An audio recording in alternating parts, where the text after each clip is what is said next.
Welcome to the Paranormal Perspective, Episode 5. This is Vijay Prasad here. Once again, thank you everyone for joining me today for our newest episode. And to everyone out there, thank you so much for all the positive and wonderful feedback. Really love bringing this to you guys and I've really been enjoying doing it. And I'm glad that everyone's enjoying it so much, so we're going to keep things going. So once again, if you have any of your own personal paranormal experiences that you wish to share, please email me at info@paranormalperspective.com. You can also find my website, www.paranormalperspective.com. And you can also find me on Facebook as Paranormal Perspective. Definitely please subscribe to my YouTube channel so I can keep you updated on the new stories as they come in, because I definitely love doing these for you guys. So let me know if you have any of your own to share. Also, anyone within that southern Alberta area, if you are looking for a paranormal investigation, I am part of a team called CAPI here in Calgary. So if you need a paranormal investigation done or you need any help, please find us at capi7.ca and we can look over your information and see if there's any way we can help you. So what we've got going on today, we have an email coming out of Edmonton from a nice young lady named Linda. Now, Linda's story is actually about the Winchester Mystery Mansion in California. So if anybody's ever heard of this place, it's pretty neat, the backstory in the Winchester Mansion. Essentially, we are looking at a very old mansion that was just built up in a very crazy, weird pattern because of a woman who owned that building who basically thought that spirits were out to get her, in a nutshell. I'll go into a little more detail about that after I read Linda's email. And I will actually get to that right now. Hi. So me and my husband went to the Winchester Mansion in California. I wanted to go to the Winchester Mansion because I have heard all the stories about Sarah Winchester's non-stop building of the home to prevent the evil spirits from getting her like they got her husband and daughter. We took the full tour, the home and the surrounding land.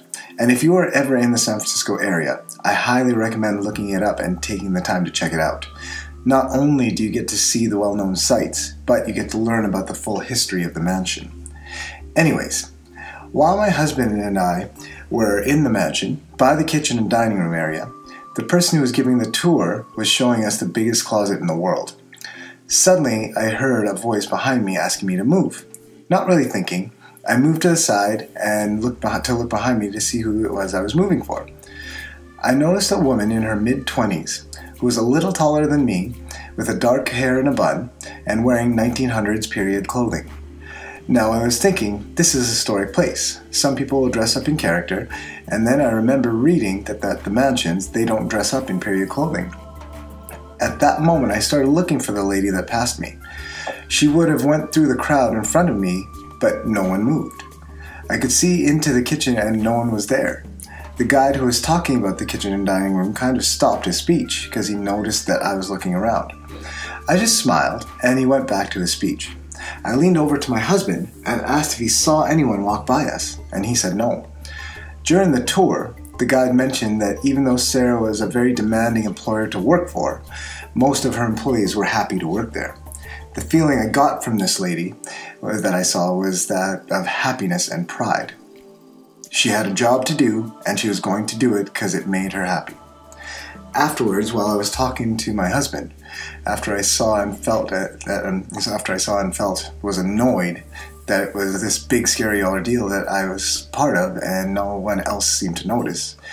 People don't see ghosts on a daily basis. I don't see ghosts on a daily basis.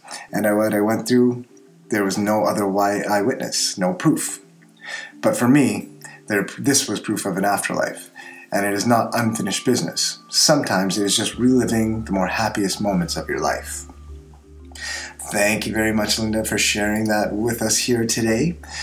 That is a pretty neat story because you're looking at it's different from the scary, crazy nasties that could be out there potentially, because now we're talking about an entity that may be reliving the days that made her happy. She doesn't want to leave because maybe she's enjoying what she's doing and it's making her feel good still.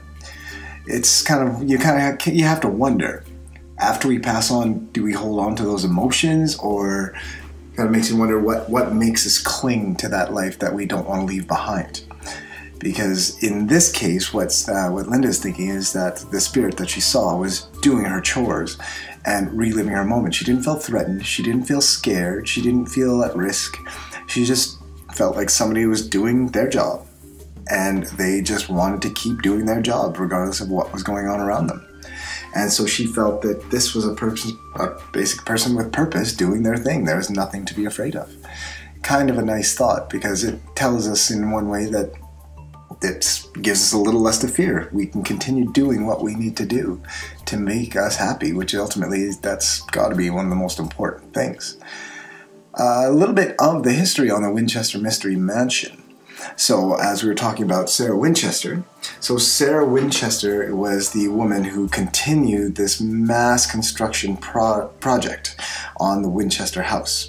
So, Winchester being, of course, the Winchester rifle. That was her husband, who was actually the one who created the Winchester rifle.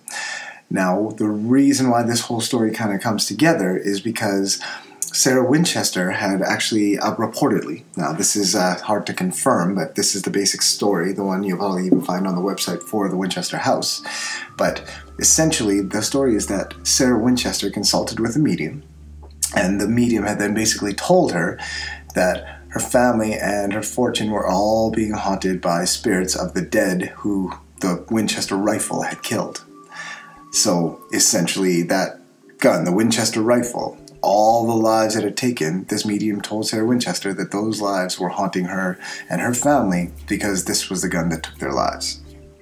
So, basically Miss Winchester was told to move and basically do what she had to do to appease these spirits and build them a home.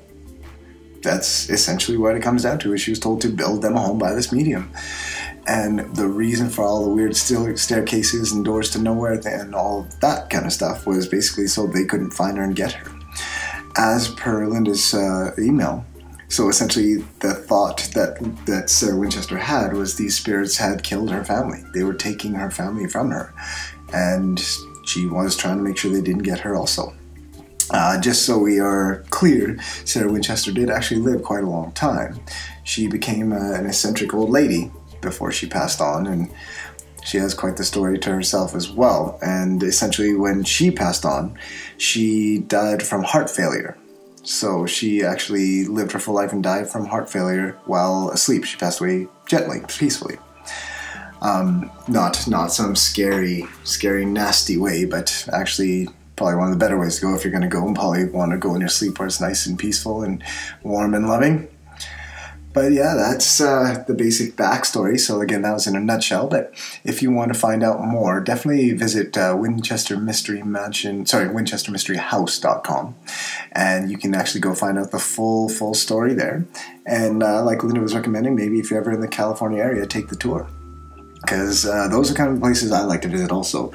The Winchester Mansion I've not been to myself, but I definitely want to check that place out as soon as I get the next chance when I'm over in the California area. Last cool place I was at in terms of all the hauntings and things like that. I'm trying to think back to where I was, but where was I here? I think I was in San Diego. That was my last one. Down in Old Town San Diego. Yeah, that's gotta be it here. So the Whaley House, that was mine. That was the last time. I'm trying to think back as just my general travels. But yeah, the Whaley House was a cool one. I remember my wife and I, we were talking to one of the curators. And my wife, I looked at him and asked him, so what's one of your kind of scariest moments that you've experienced while working here in the Whaley House? And the curator, he just looked at her and he's like, oh, well, one time I was cleaning up one of the rooms and one of the dolls winked at me. So, of course, that kind of creepy. It sends a little shiver down your spine. And so my wife's like, yeah, that is kind of creepy. And the curator just looked at her, gave a bit of a half smile, and he just looked at her and said, yeah, especially because the eyes are painted on. That throws a little extra level into it as well, definitely. So when you look at places like the Winchester House and the Whaley House, those places with all their history, those are very interesting the way they can affect people because they're out of the blue. Just little things here and there, unexpected, subtle, just enough to throw you off and make you second guess yourself. A blinking doll that has painted on eyes, so of course it can't blink. You look at Linda's story. At first, you'd think this person who was dressed up in period costume in a place that would fit, and they're walking through the crowd doing their daily duties, turning out that, wait, there's no one there and there's no actual person in period clothing in this building, because they don't do that. And you're wondering, I'm sorry, did I just see a ghost directly address me, walk by me, and ask me to move? Makes you think, because think about your day-to-day. A lot of people might wonder, might just think, not even wonder, but just think there's no such thing as ghosts. But for all you know, you could sit next to one on the bus, because most people don't tend to talk to somebody next to them on the bus. And that person may not be there, and you never know. It could happen. Spirit energies and entities, they're everywhere, so you never know where that could happen. And it could be completely out of the blue. Those are kind of those funny things where, unless you're looking for it, it's hard to find. A good comparison, it's like when you buy a new car. At first you buy this new car and you're looking at it, you're loving it, it's all cool, you never really think about it, and then all of a sudden when you have this new car, you're starting to see everybody else has the same car. You didn't notice it before, but now you're looking. It's once you touch it, then you just know. All of a sudden, it's like, hey, now I'm paying attention. And then you start seeing them all the time. That's kind of the same thing. Paranormal investigation works exactly that way. I know me specifically, just because of being an investigator for so many years, everywhere I go, especially if it's got a bit of a creepy vibe, I'm looking. Like, I'm actively paying attention. You know, just to clarify with that kind of thing, it's not like you're looking to make sure there's a ghost. It's you're looking to see if it's possible.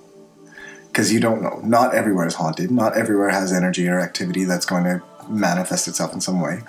And truthfully, many, I would say 90% of the time, there isn't. But what keeps you coming back is that 10% that makes you wonder, because that 10% is anywhere. It's like a lottery. You just don't know.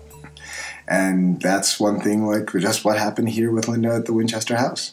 She was just enjoying a tour, and it happened to her.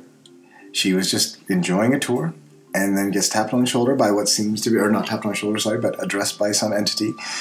But she just thinks it's a normal person. Just to find out that nobody else saw this other person. It was just her. And this person dressed in the period garb to match what the house would be in its prime. Nobody at the house does this. That's kind of a pretty interesting story, because you were directly addressed and contacted by this thing.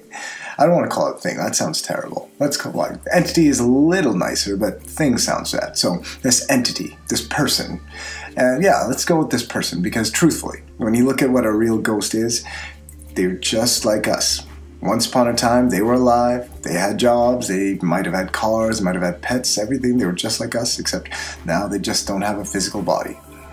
So it's just their energy of what makes them tick, or made them tick at the time, is now free-floating. So that's probably a better way to call them rather than this thing. I don't like that. I don't want to be a ghostist as opposed to a racist. So yeah, just every time you're out in those kind of areas, if you're interested, I mean, if you're listening to me now, it's probably because you are interested. Just keep your eyes open. Keep your ear to the ground. Be aware, because you don't know when or how it's going to happen, but it could happen that you might have an experience of your own that potentially throw you off and make you think, hey, I need to contact VJ and tell him about my experience. You just never know. Well, thanks again, guys, for tuning in today. So again, if you have your own paranormal experiences that you wish to share, email me at info@paranormalperspective.com. You can again find me at www.paranormalperspective.com as my website. Also on Facebook as paranormalperspective.com, and please subscribe to this channel so I can keep you updated on our new stories as they come in. Thank you very much, guys. It was a pleasure once again, and I will talk to you soon in episode 6.